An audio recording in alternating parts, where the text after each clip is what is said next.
ఇంతకు ముందు టాపిక్స్ చూసుకుంటే రిజెక్షన్ ఒకటి అంటే తిరస్కరణ, లోన్లీనెస్ అంటే ఒంటరితనం, నష్టం అండ్ అఘాతం అంటే loss and trauma, guilt guilt అంటే అపరాధ భావన, రూమినేషన్ అదే పనిగా మనసు కష్టం కలిగించే విషయాలు నెమరు వేసుకోవడం, అండ్ ఫెయిల్యూర్ వైఫల్యం కానీ ఓటమి కానీ, అండ్ చివరిగా లో సెల్ఫ్ ఎస్టీమ్ అంటే ఆత్మన్యూనత. ఇవన్నీ కదా.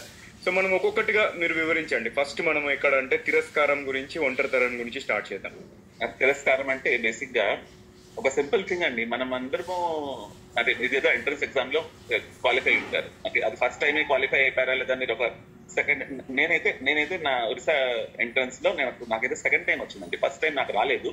Second time I could track 25th rank actually, but that was long time అగో.